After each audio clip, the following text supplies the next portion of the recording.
this, Elizabeth. That's amazing. Oh, thank you. One of these days I will learn how to also live stream. Oh, it is such a blast. And I'm just so grateful for you being here, Ashley, and Yes. um, educating us tonight on soul nourishment, the missing ingredient. So thank you so much. And thank you for all you do in the community. I love listening to your podcast. It's um, definitely something that I incorporate to my weekly rhythm Yeah. of getting along with life. So Yes. Oh, that makes me so happy. Great.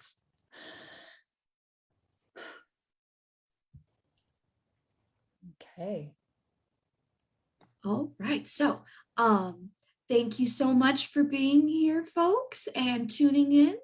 My name is Elizabeth, the education coordinator for Marlene's Market and Deli. And tonight's special guest, we have Ashley Looker. Yay! Empowerment coach and yoga teacher. So, Ashley, take the live stream floor. Awesome. Okay. Well, again, before we jumped on live here, I was just thanking Elizabeth and Marlene's for the opportunity to come back. I think I've been teaching at Marlene's for, off and on for several years now. I've taught several in-person classes there. But it's great that we still get to do this, like Zoom, online or not. It's a pleasure to be here and to be sharing with you all one of my favorite topics. This is by far one of my favorite things to talk about.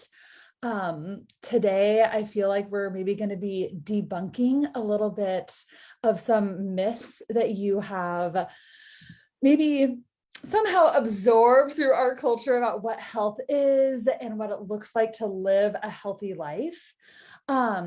And just like a quick caveat too, my dog might bark at some point during our presentation. So I apologize in advance, but he's nosy. So anytime somebody walks by, he's barking. So we'll keep our fingers crossed. We'll keep our fingers crossed. But yes, so soul nourishment, I think for me is definitely one of it has been wholeheartedly the missing ingredient for me when I first started to explore what it meant to live a healthy life. And we're going to get more into that in just a few, but I'll just quickly introduce myself and let you guys know, like, I am a qualified person to be here chatting with you today about these things. So I struggled for a really, really long time. And honestly, I still struggle with health and what that looks like for me and staying consistent with my healthy habits and my happiness habits. I've had to really shift my definition of what health looks like for me. As a human being growing up in this culture, I really started to adopt some unhealthy ideas of what it meant to be healthy. And because of that, I was a chronic dieter, had a really bad body image, and it all kind of came to a head when I was, oh my gosh, I think I was 23 years old when I was diagnosed with rheumatoid arthritis. Like I woke up one day, I couldn't steer the steering wheel in my car. I had the worst joint pain I've ever experienced in my entire life. They ran some tests and it came back showing that the rheumatoid factor in my blood was elevated and potentially rheumatoid arthritis. And this really devastated me because as a thin, healthy person in the world, I was like, I'm taking good care of myself. I'm doing all the right things. Like I'm exercising, I'm eating healthy food. Like, what the heck? How can this be happening to me? Like fully went into that victim mode. And so my doctor, bless him, was like, this seems off. This is weird. Like, I think that you should maybe try something different. And then he was just like, okay, bye. And basically scooted me out of his office. And I was like, I don't even know where to start. Like, I knew that I wanted to try something different. I just didn't know what that was. And so I started doing some research, and I came across this thing called holistic health, which I think many of us are familiar with now these days.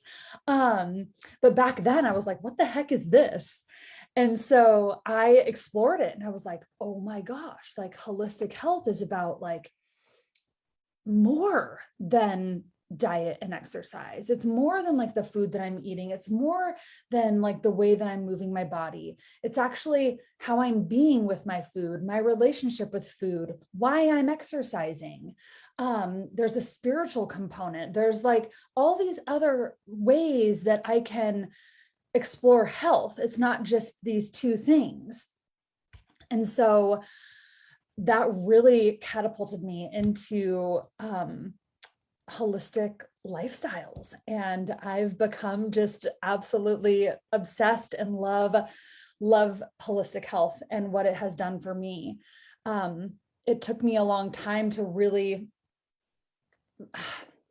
feel good in my body after that, but I was able to do it. And I was like, what? If I can do this, if I can overcome these challenges and feel really good and eliminate for the most part this joint pain, I want to help other people do this.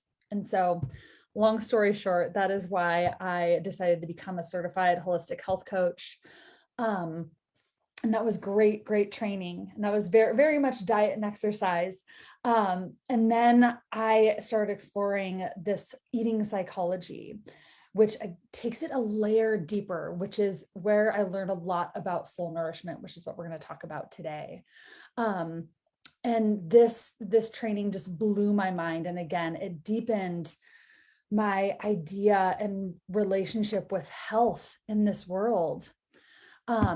So I'm also a NLP practitioner, which is neuro-linguistic programming. I'm a life coach, empowerment coach, mindfulness teacher. I do all the things, you guys. Like I literally just have been so, for lack of a better word, just obsessed with learning about how to care for ourselves, like deeply care for ourselves. And again, beyond movement and food. So those are two very, very important components, but they're not everything. Oh, thank you so much for putting the website in there, Elizabeth. I appreciate it. So without further ado, I want to ask you guys a question. Like, this is such an important question. I don't think that many of us ask ourselves. How do you define health? How do you define health? So if you have a piece of paper, pen, just write this question down, because this is something I would love for you to dive into, not just today, which we're definitely going to do that, but even after this presentation, continuing to explore what your relationship with health is like. Again, because I know for me, and feel free, I know Kate, no pressure, but feel free to put it in the chat how you define health, or Elizabeth, you can feel free to put how you define health in the chat as well. But for the longest time, I defined health as thinness, right? Like I equated health as thin. Period. That's it, right? And that is not how we define health anymore. It's such a archaic way of, but yet it's pushed in our culture, on social media. And there's so many amazing body positive influencers and people out there who are doing a wonderful job getting that message out there. But I think there's still a lot of verbiage and narrative and conversations and stories around health as being thin. And I hope, and it is my intention today, I'm just going to admit, I just did it on my end, Elizabeth, I admitted somebody on here. Welcome. To explore and expand that definition of health today. One of the things that I've been kind of exploring when it comes to health is like energy, right? Yet again, within our culture, we're taught to push through those energetic limits, right? Push through, force, like work yourself to the bone, exercise when your body is saying don't, like eat these foods even though they don't work well with your digestion. Like, we're taught and told a lot of things about our health and how we define health. So again, hi, Eileen. I hope I'm pronouncing your name right. We're just talking about how we define health. And I would love for you guys to just jot this question down again to explore later. Oh, thank you so much. So Kate says, I used to define it by weight, blood work, etc. I have come to understand recently it's so much more than that. My mental health piece, absolutely. The mindfulness piece, the feeding your soul piece. Yes, Kate, exactly. They're all just as important as well-being. Absolutely. So beautiful. Feeling well balanced, mentally, physically, and emotionally, less anxiety. Yeah. And can I just note for a second too, Elizabeth, that you said, I think there's such strong importance when you said less anxiety versus no anxiety, right? Like, never going to have anxiety, never going to gain weight, never, like, again, this kind of black and white way in which we've been taught about health. So yeah, adding mentally, emotionally, spiritually, physically, it's all very, very important. These are beautiful definitions, you guys. This is amazing. So keep it coming in the chat for sure. I love the conversations that happen in the chat. It's always so beautiful. And so I've already talked a little bit about this. I may have gotten slightly ahead of myself, but I think this really bears repeating, honestly, because with a broad awareness about what we're taught, I'm super naive. I tend to like take things as, they come to me, and I'm like, I just take it at face value. Like, oh, okay, cool. Like this person told me I should do this, or, oh, there's this new diet or fad or thing out there. Like, oh, they must be right. Like, right. So, again, I just think that it bears repeating to just broaden our awareness around these things that we're kind of told in our culture. Sometimes like, not aggressively, but, very kind of in your face. And other ways it's a little bit more subtle in the ways that it shows up. So, health in my world and in my experience has often been kind of whittled down to these two areas of food and exercise, which again, I don't want to dismiss the very, very important, importance of food and exercise, two very huge things that can make a drastic difference on your health, but it's not everything. Going back to what I was just saying, there's just a ton of information out there and misinformation, right? We can Google, put something in the old Google and, you'll come up with thousands of pieces of information and opinions and suggestions on what it is that you should do to X, Y, and Z, right? So there's a lot of information out there that's incredibly overwhelming, and there's a ton of misinformation out there.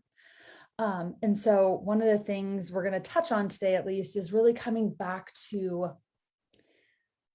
our intuitive knowing, right? The wisdom that lives within us, which it's a muscle that needs to be built. At least that's how it has, it's been in my life, because I never really leaned into that intuitive piece and that knowing and really trusting. As a matter of fact, we're taught to not trust our bodies. And we're taught to trust all these external sources. But the body knows, like we know.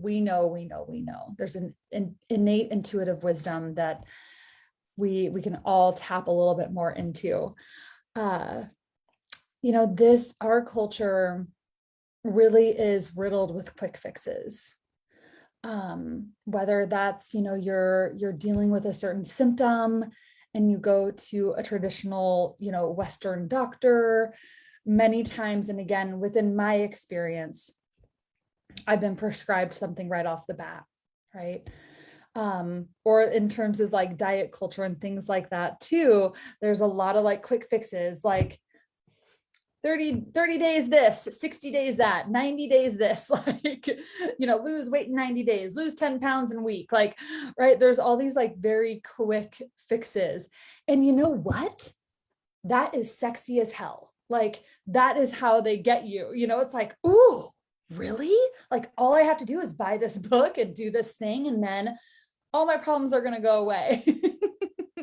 Right? Like, it's very sexy. It's very intriguing. These kind of quicker fixes in our culture in terms of health and weight specifically. Again, unhealthy, rigid diet culture with zero diversity. That's kind of the underlying highlight here, is that we are all so different.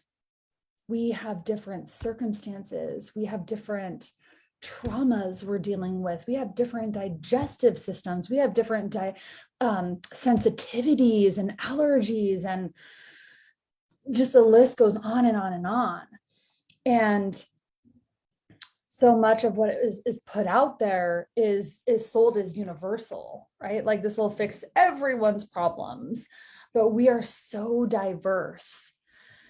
And I'm sure that there are things that you can take away from different diets and things like that, that work for you. But for the vast majority, this information is just kind of thrown out there, like it can just fix one and all. There's zero diversity when it comes to health and what is sold as health. So doing as we're taught, told, and sold. Again, these are all things that I can relate to. These are all things that I have bought into. I've Googled at midnight how to lose weight, or how to deal with this issue or fix that issue, right? I've done all of that. And looking outside of ourselves for answers, right? Looking outside of ourselves for the answers. There's a ton of great information out there as well.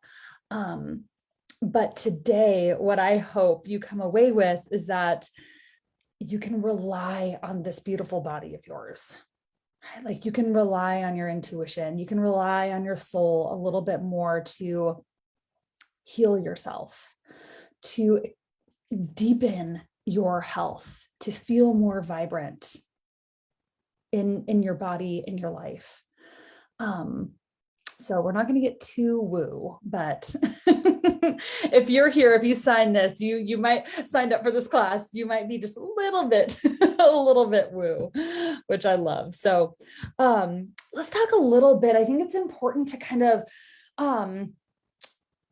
I guess, distinguish these two words, what nourishment is and how I see nourishment, and nutrition. Okay. And I just want to pause for a moment too and say that, with all these things that I've already said, all the things that I'm already talking about today, full permission, right? Like, to take what feels resonant to you and leave what doesn't, right? So if you come away with like, oh, okay, like there's a couple little nuggets here, great. Like, that is my hope and my intention. But always, right? Like, just take what really feels resonant to you. So I just wanted to say that too. So nourishment, the way that I view it is, nourishment is deep. When I think about nourishment, I think about soul level. There's a depth to this word nourishment. It's like, it doesn't even touch the physical realm. It goes beyond the physical realm in a way. And nutrition is definitely physical, right? It's like, I think of an apple, I think of broccoli, I think of a piece of cake, right? Like, there's a physical level to this nutrition. Nourishment is fluid. It's a little bit more intuitive, which is on here as well. It's fluid. Sounds really nourishing to me right now versus nutrition, like static. My dog's going to decide to dig into the cushion right now. Nutrition is very like, this is how many calories you should have, right? It's like 1200, whatever the calorie, at 2000 calories a day is what we should be having, right? Like nutrition is very static. Nourishment is feminine. Again, that kind of fluid. What is my body craving? What do I want? What feels good? Like what would just warm my soul, right? To eat right now. It's feminine. Nutrition tends to be a little bit more masculine, a little bit more black and white. This is how many carbs you should have. This is how many grams of protein you should have. Nourishment, there's a level of pleasure to it, right? Like when you're eating and you're sitting down to your meal, there's like, you're with your food. Like food is meant to be pleasurable, right? We're meant to just like enjoy every bite. That's nourishment versus nutrition when it's like practical. Again, like I need this many carbs to sustain myself for the day. I often think about like weightlifters, right? It's like very practical. Like this is how much I need to eat of this. I'm only eating chicken. I'm only eating that, right? It's like very practical.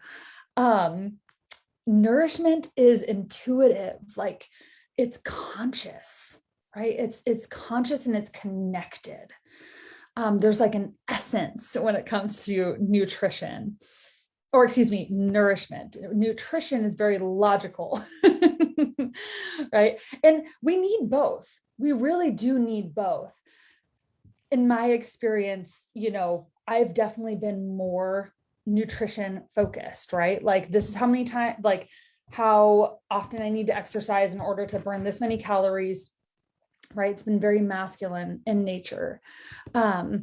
Nourishment really is about like adding things in, right? Versus I think what many diets in our culture does is like takes things out, right? One of the things that I learned that was really powerful when I was in school was this idea of crowding things out, right? Like don't strip away like the cake and the brownies and the delicious like food that is so good, right? That we can gain so much pleasure from. Like add in more like vegetables, add in more fruit, add in more nourishment versus stripping away all these other, all these other foods that are so good. Nourishment is healing. Like when we're eating for nourishment, we're healing our bodies, right? Honestly, and from my perspective, it doesn't really matter what you're eating, whether you're eating a piece of cake or a piece of broccoli. Like, how are you being with that food? How are you going to allow that food to land in your body, right? How are you going to allow that to heal? How are you going to enjoy it? And nutrition can be about like fixing, right? Like, how do we get rid of this symptom that you're dealing with? Like, let's cut out these things so we can fix this issue. So I hope that makes sense, you guys, but I thought it would be important to kind of distinguish these two words and kind of where we're going today in terms of nourishment. And please, if you have any questions, don't hesitate to put it in the chat as well. So what the heck is soul nourishment, right? We've talked about nourishment kind of on a food level. Let's talk about what it means to nourish our soul, which is just amazing, amazing, amazing. So feel free to write this down, you guys. I really hope you're taking notes. So soul nourishment is defined as the thing that you can do for hours. Like this hobby or this activity, whatever it is for you that you can literally get lost in for hours. So much so that you forget to eat. So the experience becomes primary. It becomes the most important thing to you. And the food becomes secondary. So let me give you an example, you guys. So children, I always use children as this example with soul nourishment. If any of you have been around children or have children of your own, oftentimes when children are young and they're outside playing and like splashing through puddles and like make believing all kinds of things and, just having a blast, building forts, doing all these things. And you literally have to like coax them in to eat. They're not thinking about food. You have to like bribe them to come like sit down to eat food because they're so alive and they're having so much fun. And again, like that aliveness is what really soul nourishment is. They're so present. They're so embodied, right? They're not worried about what Sally has to say about like the pirate ship that they're building, right? Like whatever they're playing, whatever they're doing, like they're not worried about food. They're not worried about what other people think of them. They're present. They're loving what they're doing and what they're experiencing. And so that experience becomes primary, right? And food becomes secondary, which in our culture, again, like food, it's flipped, right? Like food is primary. Soul nourishment is not even secondary. Soul nourishment is like way down on the list. And what this thing does, whatever this is for you, it fills you up on a level that food never could. Yet so many of us try. So many of us reach for food because food is a really beautiful second. It's meant to be pleasurable, right? Food brings us joy. It's meant to, right? So it's really easy to bypass the soul nourishment for food. So the other way that I like to describe this is like tank A versus tank B. Okay. So let's say that tank A is like your stomach, right? If anybody has ever had the experience of like, you're eating a really delicious meal and you're stuffed, right? You're so full, like tank A, she's filled up, she's good to go. And yet we feel like there's maybe something missing, or we go back for seconds or thirds, right? Even when tank A is full. What that tells us is that tank B, the soul nourishment, is depleted, right? That's what's really missing. Because you can fill up on tank A as much as you want, but tank B is still empty, right? So you can fill up as much as you want, but you're still going to be craving something. And oftentimes that something is joy, is play, is connection with your partner, are these deeper things that you're really craving. Yet we go back to the food, we go back to the tank A over and over and over again because it's accessible and it does bring us a temporary sense of pleasure, right? So it's really easy to get the two things confused, right? The other way I like to describe this too is, and this was always me, it's like, okay, red flag, Ashley, something else is going on here. When you go to the fridge, and you open up the fridge and you're like looking there and you're like staring and you close the fridge, you don't get anything out, you close the fridge and you go back, sit down on the couch, 20 minutes later, you come back to the fridge, you look in, nothing really, okay, close it. That's a really good indicator that you're hungry for something else. You're hungry for something else.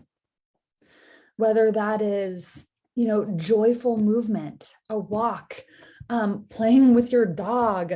Again, maybe you're craving a deeper conversation and connection with your partner. Or maybe it is your soul nourishment activity. for me, I'll get into that in just a minute, but maybe, just maybe, you're starting to, things are starting to come up for you, like what your soul nourishment possibly could be. But yeah, I'll just hold on to that thought for a moment. And I'll just continue talking a little bit more about soul nourishment. So soul nourishment is done out of like pure joy. Like there's no other purpose of soul nourishment than to bring you joy. There's no other outcome. There's no other outcome, literally. Like you literally just do this thing, the soul nourishment, this thing that fills you up, that lights you up, that brings you to life. That's all. You do it just for that one reason. And what tends to happen in our culture is that because it's not productive and is often seen as an indulgence, it gets, when I get these things done, when I lose the weight, when this happens, if that happens, then I'll do it. Then I'll make the time for it. Right? It just gets pushed down to the bottom of the list. Soul nourishment is on purpose, right? It is on purpose. And it brings you into the present moment. It brings you into the present moment, which is the most powerful moment. Again, it makes you feel alive. It makes you feel alive in your life and in your body. There's often like gratitude and love there as well. Those are all those high vibrational emotions that are healing, not like on a soul level, but also on a physical level. My teacher used to call like love and joy, he'd be like vitamin L, vitamin J, like those things are vitamins to your soul, right? Like we need those things in order to live a healthy, fulfilled, and joyful life. So those are the different layers of health, in my opinion. Soul nourishment reminds you that you're just right on track, right? Like if you've ever been doing the thing, whatever your thing is, and you're just like, you feel so aligned in your life and you just feel like this is what I'm supposed to be doing, right? Again, there doesn't need to be an outcome, but it's like, this is what I'm meant to be doing in this moment. This feels so good. It can be a form of self-expression, right? It doesn't always have to be, but oftentimes it is a form of soulful expression, right? That soul expression of yourself. And again, we don't always make time for it. We don't always make time for it. So I'll just give you guys a couple examples here for me. So this beautiful woman here, she's dancing. Like I love to dance. Dance fills my soul on a level that food never could. Right? Like it just makes me so happy. It just nourishes my soul. It makes me feel alive. It makes me feel like I'm on purpose in my life. Journaling and writing, love writing. I just feel like there's no attachments to whether my writing is good or bad. I just enjoy the process of being with my writing. I actually do enjoy like the physical act of writing as well.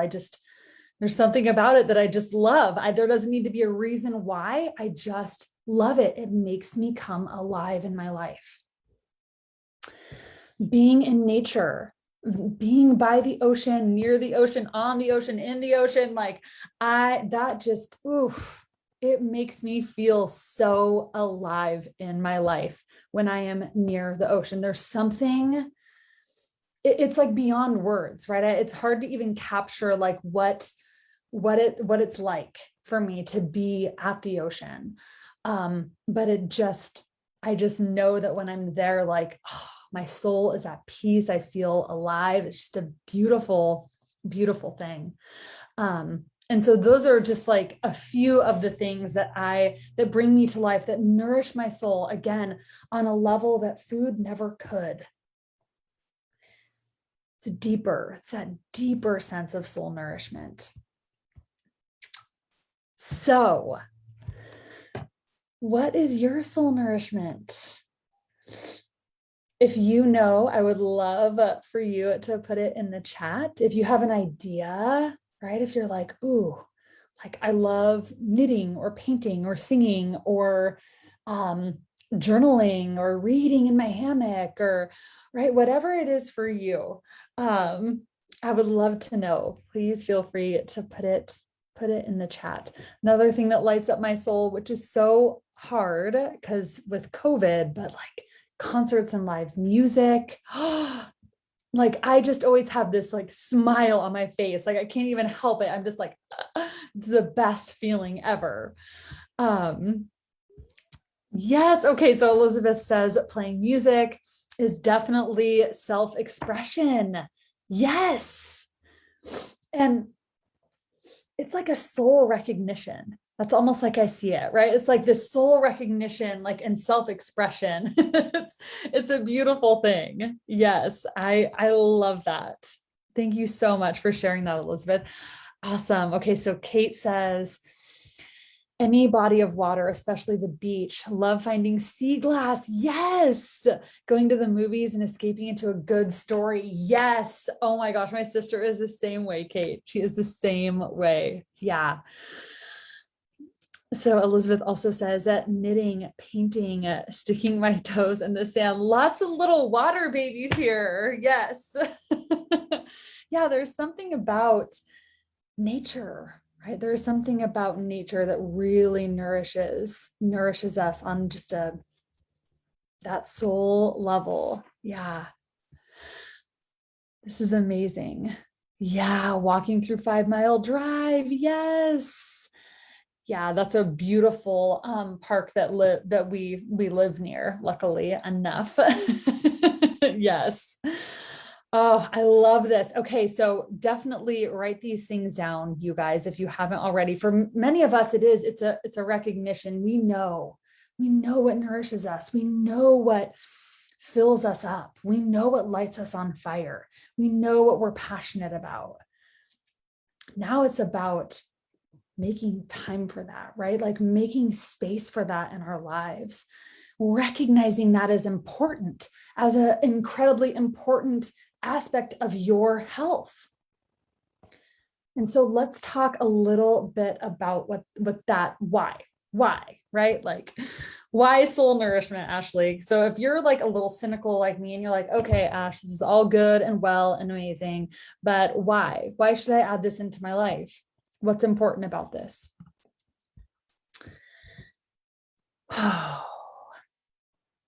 Joy is a healing element.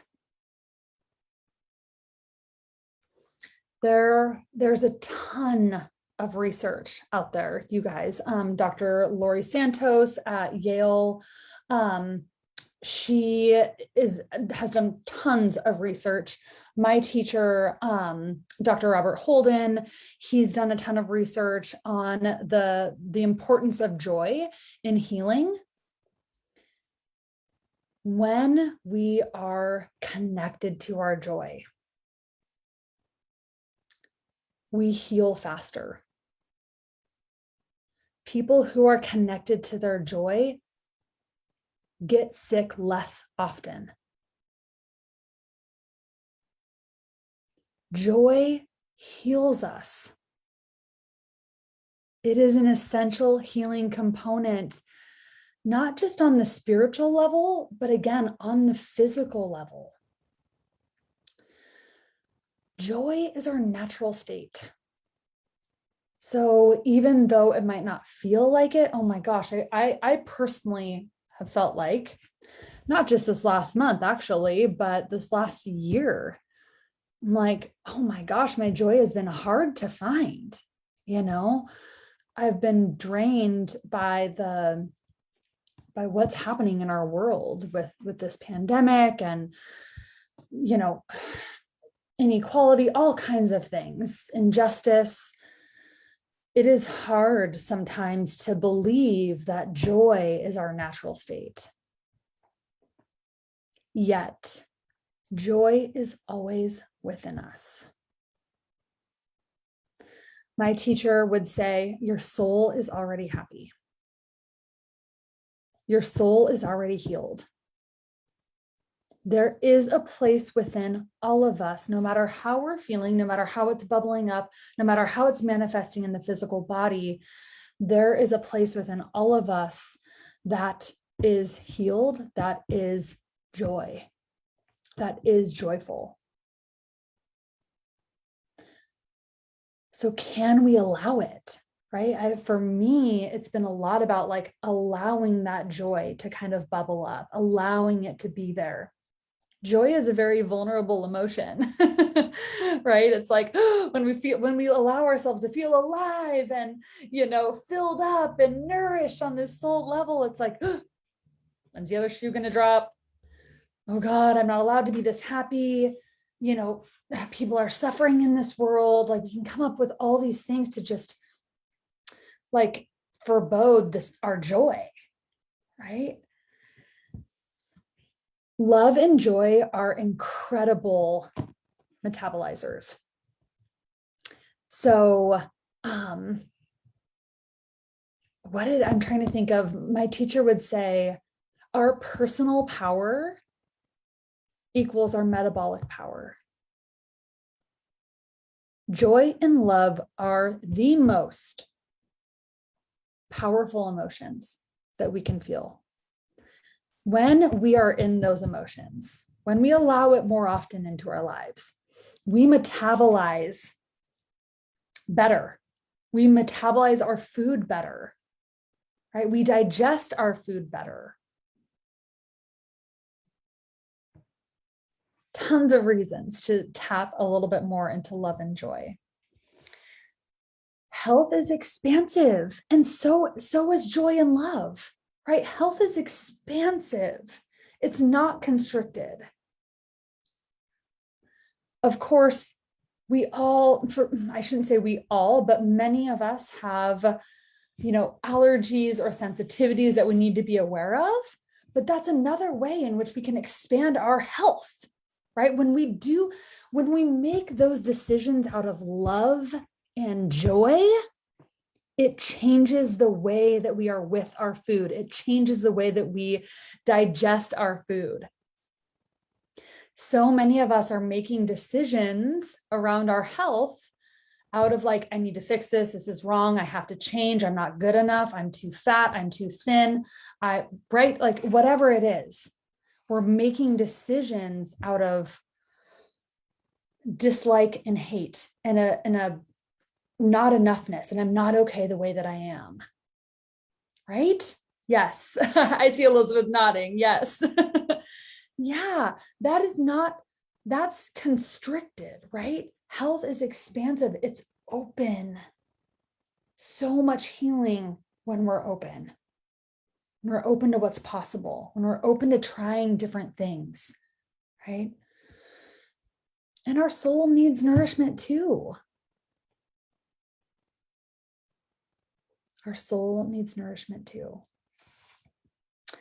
So just a couple more things for us today, you guys. This is just a question that I ask myself, right? Like, what if we took our soul nourishment as seriously as we take our food, right? Many of us are so very serious about like our food, what we can eat, what we can't eat, when we eat, when we don't eat, right? What if we took our soul nourishment, our play, our aliveness, our life as seriously as we take our food?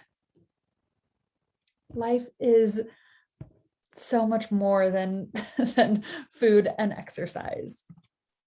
So here's what I want us to do, because our life is incredibly sacred and special. And one of my intentions is for us to, live our one wild and precious life. This just go for it, right? I want to read what Elizabeth said. If I start to have health issues come up, lupus flare-ups or seizures, I always check in with what is going on in my life. That yes, so amazing. In the past, I used to self-sabotage a lot of my own joy. And when I let that oh my gosh, Wow, Elizabeth, that is incredible. And it speaks so much to what we're talking about here today, you know?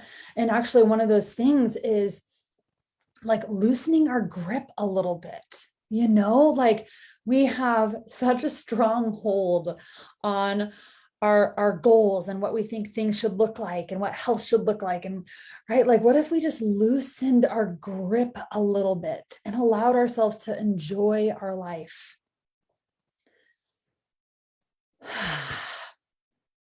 Feels good. I just wanted to take a deep breath there. My invitation to all of us is to put soul nourishment. Literally, I do this with my clients. I ask them to put soul nourishment at the top of their to-do list, to start their day with joy. It sounds really radical, right? Like, because we're often, you know, I don't have children myself, but like we pop out of bed, we hit the coffee, we start making the lunches, we do, right? Like we start in with the things. And what if there was a pocket of soul nourishment at the beginning of your day, or, you know, anywhere on your list, anywhere on your daily to-do list? Like, what would be possible? How would that change your life? Right? How would that change your life? All healing happens in the relaxation state, which I think this is exactly what you're talking about too, Elizabeth, is like, again, so many of us are clung to the goals and what we think we need to be eating and doing and what we think our bodies need to look like. We can't heal then, right? And then there's no room for joy when we're that like, oh, right? There's no room for joy. When we start to relax, we start to heal. All healing happens in the relaxation state. Healing on a soul level, right? If that's what you believe, like things we come into this life with, you know, healing on that soul level, healing on a mental and emotional level, right? And healing on a physical level. If there are illnesses and symptoms and things that you feel challenged with, your body is going to heal those things when you're in the relaxation state. Relaxation heals. And guess what? Joy, when you're in your joy, you're relaxed. And if you're not, it's most likely not your soul nourishment. It's not joy for you, right? Like when I'm by the ocean, you're just like, deep breath, like smelling the seawater and seeing the seals and all the things, like you're relaxed. You are healing in those moments on levels that you may not be able to see, but are making a difference. So every challenge we face with food and nutrition has a deep spiritual component. That is my belief. Again, if that resonates, amazing. If not, just leave it here. Every challenge we face with food and nutrition has a deep spiritual component. So asking yourself these questions, if you're here today and you're struggling with a certain, illness or symptom, as I said before, what is your challenge with weight and food teaching you, right? Like, what is this showing you? What if the symptom isn't the problem, but the message, right? Like when I started experiencing that severe joint pain, it was a manifestation, I believe, I know it to be true. It was a manifestation of the way that I was treating my body. It was a manifestation of me ignoring all the signs. Like it was a manifestation of me not speaking up. It was a manifestation of me not holding proper boundaries. It was a manifestation of me overdoing it, doing too much for other people, never feeling like I'm enough. Right. And when I started to, again, loosen my grip, I was able to then start healing and see this symptom, this illness, this disease, whatever, like as a message. It is trying to tell you something. So what is the lesson trying to teach you? And if it's weight that you are struggling with, if the weight had a message, right? Like talk to it. What would it be? What would it tell you? It has a voice. As silly as it sounds, right? So one last thing before we end tonight. Let me just check this chat really quick.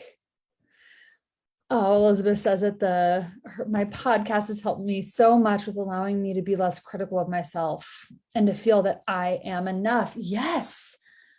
Again, like those words are just so healing, so healing. I love that. That makes me so happy. Grateful for that.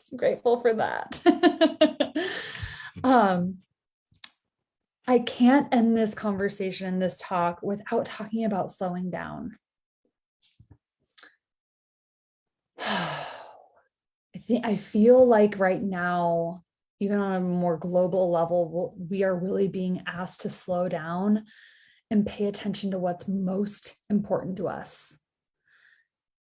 And I think one of the spiritual lessons within this pandemic, if there is one, is to really align our lives with what matters most to us. In the past 18 months, I've seen more people within my circle and my clients take bigger risks, move, sell their houses, sell their things, quit their jobs, things like that, because they've really recognized that what's important to them. And they've been moving so fast and going through the motions of their life and so busy and so distracted that they've dismissed and withdrawn from what really, really matters. So my teacher would always say, if something is worth doing, it's worth doing slow. Food. I have one client in particular. I asked him to do biocircadian rhythm nutrition. So just eating 3 meals a day. It's just a fancy word for saying eating 3 meals a day, and really slowing down with his food, being present with his food, enjoying his food, allowing there to be pleasure with his food. He lost over 100 pounds just by doing that. He didn't change what he ate. He didn't change a single thing about what he ate. He literally just changed how he ate. That's it. Being on a rhythm and slowing down.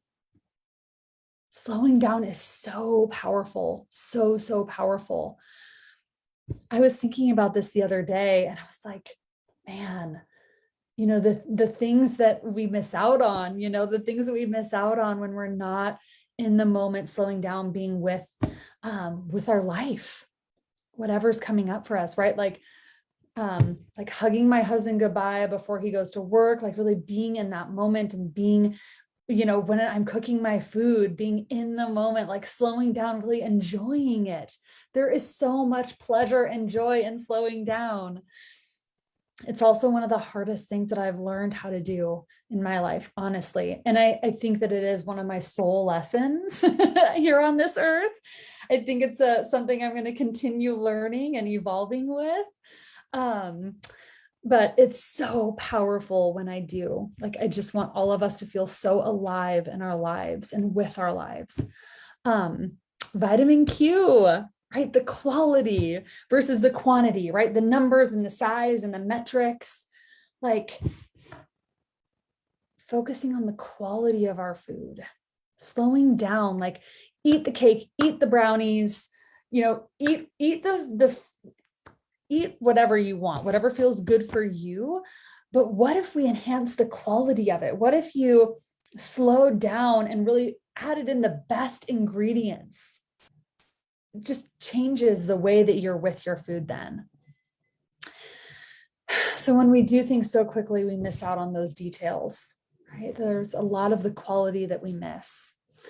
So real progress and real health, honestly, you guys, isn't about living faster, but about living better, right? Slowing down, really paying attention. So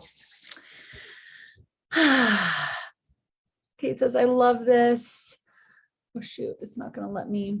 Oh, there we go. I took a picture of this slide to remind me. Oh, good, Kate. I'm so glad. I'm so glad. Yeah, I know. I'm like, this is such a good, important lesson for so many of us. So I'll just leave you with this question, you guys. What healing and health is possible for you when you slow down and enjoy this life and body that you've been given? Right? Like what's possible for you?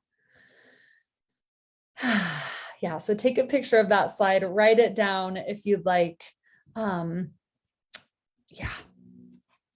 And I just want to say thank you guys so much. Thank you for allowing me to be here. Thank you for those of you who have joined live. If you've joined live, thank you for being here in Zoom. Thank you, Elizabeth and Marlene. Thank you, thank you, thank you, thank you so much.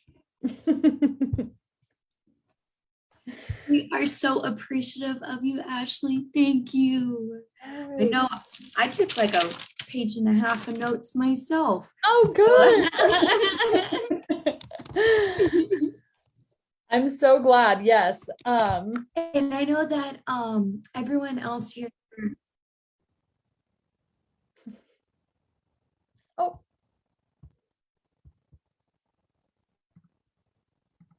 I think you cut out, Elizabeth. Oh, you might be back now.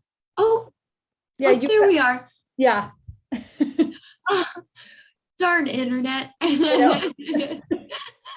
Well, I am just super grateful for the lovely attendees here and everyone on Facebook Live. And thank you so much, Ashley. We really appreciate you. Yes.